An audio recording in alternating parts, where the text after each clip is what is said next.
Hello and welcome back. So in the previous lecture we talked about how we can deploy Juice Shop to some kind of hosting service. In this case we used Heroku. And we did it on a free of charge basis, so we're not actually paying for this particular instance to be running, and it's a great way to get started. So if you haven't seen that video, go ahead and check that out in the playlist. It's the previous video to this one. It'll be about 15 or 20 minutes or so before you're up and running. But with that being said, we want to take this opportunity to revisit cross-site scripting, but put it in the context of Juice Shop as opposed to a more scrappy HTML example that I threw together. So when it comes to a site like this, we want to ask ourselves again, how do we get our code to run on this web page? And there actually are a set of challenges within Juice Shop that will trigger depending on what payloads we use. So first thing we're going to do, I'm going to give everyone a freebie, and we're going to go to the endpoint scoreboard. So just like it says up in the URL, and you'll actually see that there are a lot of different challenges. Some of this I've gone through ahead of time, but you'll see there are different challenges that can be unlocked depending on different levels, and they go from very easy to very insanely hard. But we're just going to be focusing on the cross-site scripting again for this particular aspect, and you'll see that in order to perform in DOM XSS and have it registered by Juice Shop, we need to use a very specific payload. So in this case, we need to perform a DOM XSS attack with iframe source JavaScript alert. If we break down the syntax of this particular payload, we're going to be using an HTML element called an iframe, which is typically used to embed another website within a website. The source is a little bit interesting. In this case, we're using JavaScript alert. And if the source doesn't look like a URL, then that's correct. This is just kind of another way that a JavaScript resource can be called by a browser in order to execute code. In this case, it's just going to alert XSS on screen. So let's go ahead and copy this payload. And with that said, let's go hunting on the site for a little bit to try and figure out how we can actually get this into our page. So we can just kind of poke around a little bit. Explore the items. You'll see there are reviews that we can add. We have customer feedback. Let's go ahead and just throw the tag in here just to get something going. 3 plus 8 minus 2 is 9? Okay, it captured our feedback, but it doesn't get reflected back to us. So if this input was reflected back to us in some sort of way, like we could actually see it, that might be a better vector for cross-site scripting. Although customer feedback may pop up on an administrative side, which we'll tackle a little bit later, but for now, we're going to keep going. Scoreboard, nothing here is going to be reflected.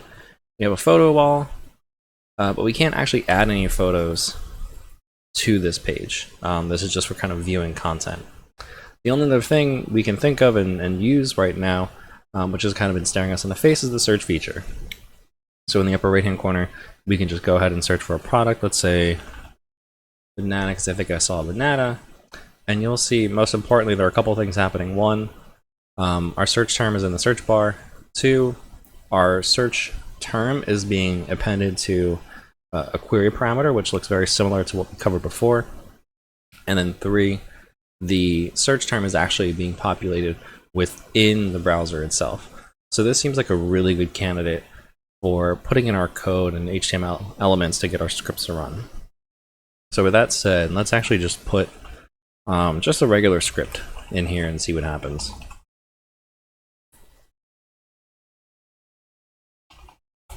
So script will not run, but if you remember before, we can go to the browser tools and just kind of take a look at what happened to our payload.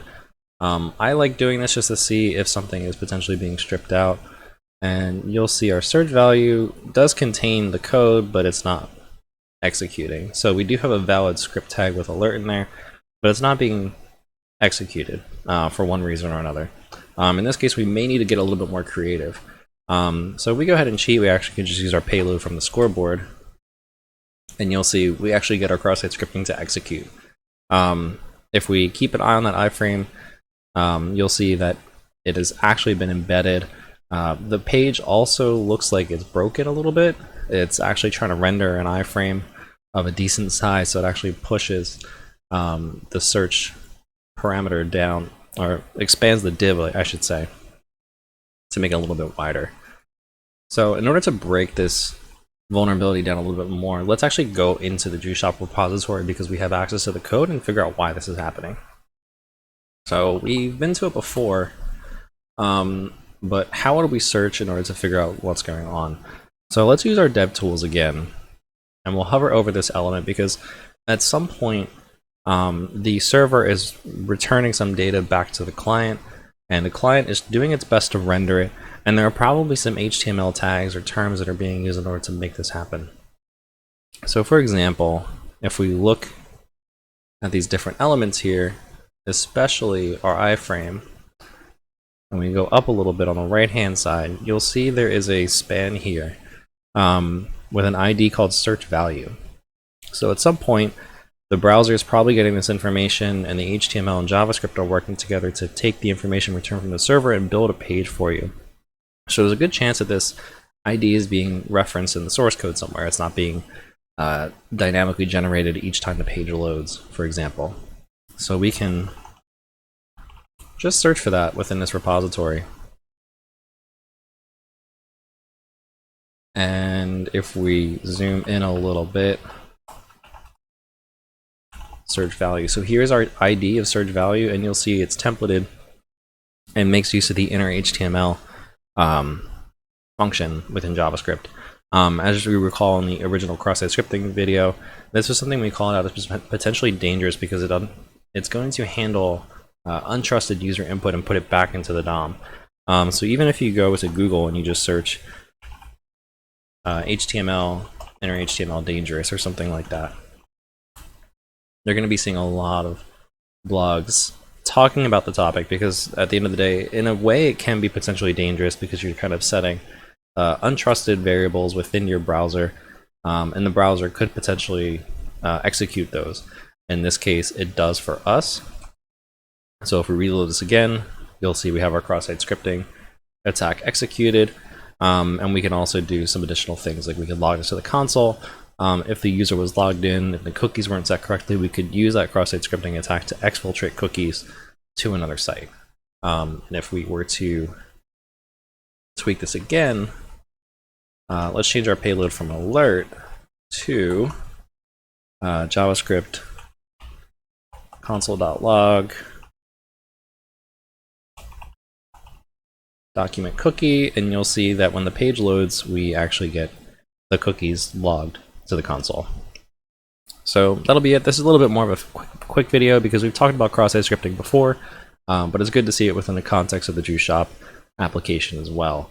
And next up, we're actually going to be covering injection attacks, so stay tuned for that video as well.